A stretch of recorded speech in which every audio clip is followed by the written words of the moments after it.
星光伴讀，地球最無賴債仔，作者倪嫣。債仔惡過債主，借得越多，拖得越耐，人呢就越惡。如果係國家級嘅賴債呢，就惡上加惡。美國作為全球最大嘅經濟體，一向承擔聯合國22% 嘅會費比例。呢個呢唔係全世界國家圍埋一齊屈美國噶，而係佢自願噶，係根據佢自己主導嘅遊戲規則定出嚟噶。但係呢，美國政府長年拖欠會費，覺得聯合國唔代表美國嘅利益，但係又濫用聯合國五常嘅一票否決權，為自己嘅利益服務，仲為老 best 以色列殺戮巴勒斯坦人保駕護航。情況就好似一班朋友去食宵夜，大家講好咗俾錢嘅比例，有錢嘅俾多啲，窮嘅就俾少啲。最有錢嘅大財主呢，霸住個餐牌喺度點菜，上菜之後大吃大喝，食得最多，埋單嘅時候呢，又嫌價錢太貴，唔肯俾錢，仲話要陰乾呢個朋友圈啊！你哋洗碗賣腎去還錢啦！大財主後嚟呢，又忽發偽善心，除非其他人俾多啲啊，我就會俾翻啲啦。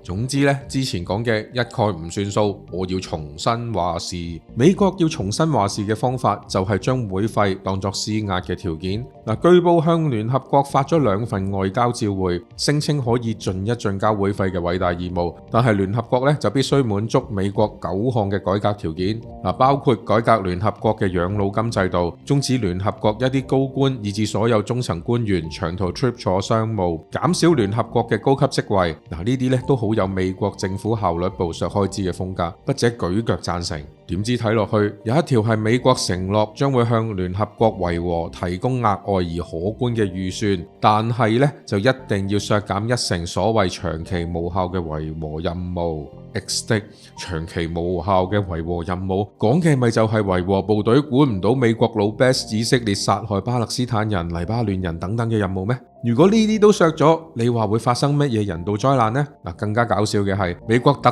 別點名中國啊，要求聯合國阻止中國每年呢就向聯合國秘書長辦公室管理嘅一個基金提供資金，而呢筆錢呢係可以自由管理噶。圖窮匕現，美國搞咗咁多嘅大小動作，就係為咗減少聯合國嘅約束力，為咗老 best 去屠戮平民鳴鑼開道，更加係為咗削弱中國喺聯合國嘅影響力。美國咁睇唔過眼，講一聲話自己唔玩啦，大家奈你唔何噶。只可惜啊，好來好去，從來都唔係美國政治字典嘅收錄字。美國呢就係要獨贏，霸住個茅廁，但係唔交會費，仲要特登搞到臭氣熏天，只係呢為咗搞死自己呢個已經無法隻手遮天嘅國家級機制。甚至要反過嚟對聯合國落柯打，要聯合國跟住自己嘅利益去轉，衰格債仔比債主惡100億倍啊！一戰之後成立嘅國際聯盟失敗咗啦，二戰之後成立嘅聯合國同樣都失敗咗啦。